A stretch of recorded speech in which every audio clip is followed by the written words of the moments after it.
Hello and welcome back to another episode of the Thrive in Five podcast. This episode is a direct response to a DM I got on Instagram the other day where somebody asked me, we were chatting about eating out and about socializing, and this person was saying they might be listening. Hello. They were asking me whether how to approach eating out when it comes to dieting and it comes to health and fitness. And they asked me a question which I thought was a really interesting one. They asked me if the way I approach eating out and the amount I eat out now is different. Now I am into health and fitness, for want of a better phrase. Now I am, you know, maybe doing this job, but also now that I've, overcome the kind of dieting cycle that I was in, whether I eat out differently now. And the question was sort of, is it easier for me now because I don't have to eat out as much? And it really got me thinking, and I thought, I could send this person a really long message. I sent a couple of voice notes in response, but it really got me thinking about how my life looks different in terms of how I approach eating out now to then, because it's a really hard one to answer. Back when I was in that diet cycle, when I was in that part of my professional life, when I was working my corporate job, when I was commuting, when I was living that lifestyle, I was in quite a bad place with my body image and my relationship with food. I went for meals out at the weekend most of the time, probably one meal out a weekend. I would normally get a takeaway once during the week as well, either during the week or on a Friday night, depending on how we approached it.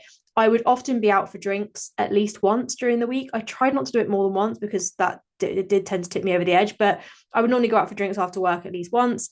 And then I would have lunches out, for want of a better phrase. I would buy my lunch at work most of the time. And even if I worked from home, I would often end up ordering like delivery when I worked from home for lunch. So that was kind of how eating out looked for me back then. Now, actually, I don't think it looks that different in reality. I usually have at least one meal out at the weekend, maybe two.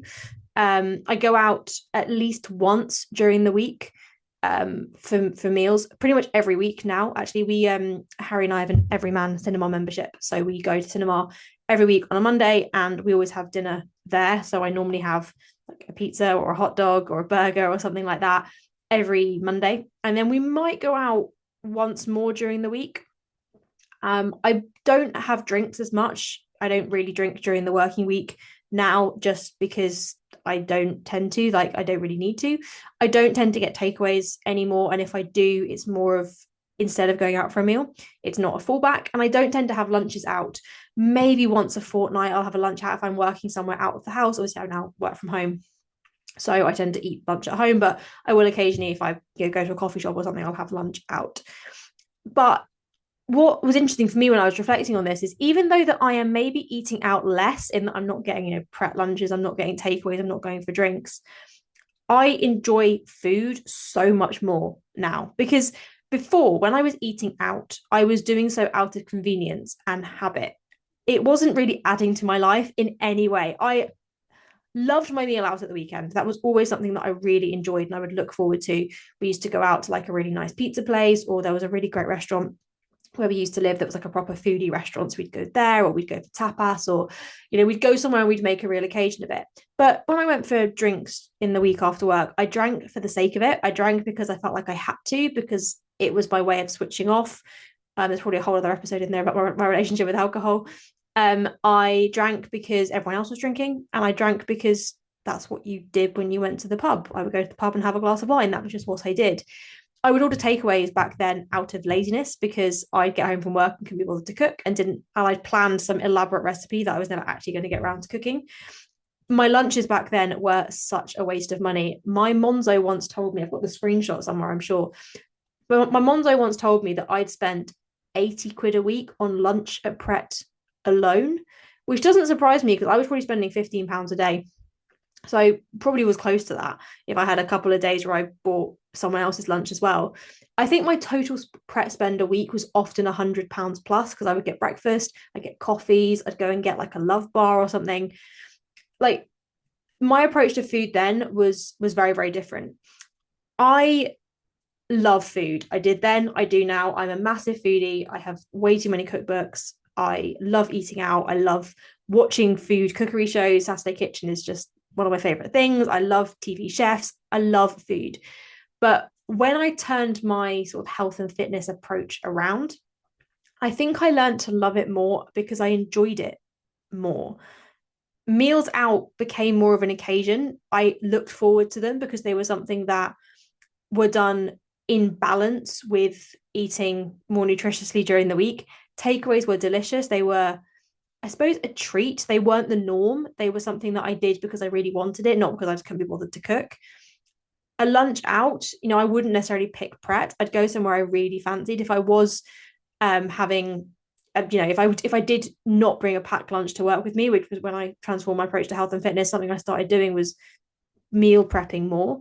But if I wasn't bringing a lunch, I would go out for lunch and get something I really wanted and make an occasion of it. And I would figure out how to fit that within my diet and within what I was trying to do. But it would become something that I looked forward to rather than something I was just doing just because, like, if I was going to spend 15 quid on something, I was going to really enjoy it. I wasn't going to get a sad, soggy sandwich. And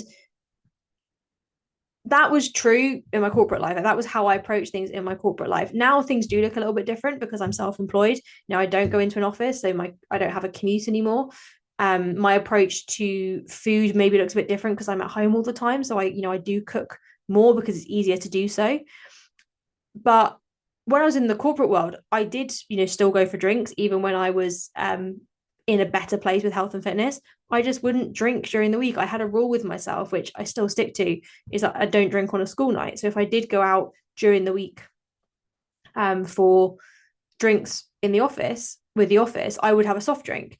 I say I don't drink on a school night. I think at the point this episode goes out, this evening I am going out for a meal and I'm going to have a drink because it's a bit of a date night. But for the most part, normally I don't drink during the week. Back then I would have meals out every weekend and I'd really enjoy them. But as I said, I would strike a balance elsewhere during the week. I stopped doing things like, grabbing a sad upper crust to have on the train home and actually just make sure that I had food in the house that I could pop in the microwave. I'd have different options so that meals out and eating out and buying meals like that wasn't something that I did because I couldn't be bothered. It was something I did because I chose to. So, yes, my approach to eating out does look very different now, but I think it's better because I actually enjoy it a whole lot more. It's healthier, not because I eat salads every time, because as I say, every time I go to cinema, I get a hot dog or a pizza or a burger. I'm going out for a meal when this episode goes out tonight, and I'm probably going to have, I think we're either going for pasta or curry. I'm going to have exactly what I fancy and I'm going to really enjoy it. But it's healthier because it's more balanced. It's more fun. It doesn't come with a massive side order of shame and guilt and anxiety. It's something that I do because I really enjoy it and because it adds to my life, but I do it in a very balanced way. So I suppose the answer to the question from that lovely individual who messaged me was, yes, my approach to eating out does look different, but it's not that my life is different. And it's not that it's easier for me now. It's just that I have learned a better way to eat out and a way that actually allows me to really enjoy my life. And tomorrow I'm going to be sharing a little bit about that approach. I'm going to be sharing how the TFPers handle a meal out and how you can approach a meal out without feeling out of control, without feeling guilty, and how you can do so in a balanced way. So stay tuned and I will catch you tomorrow.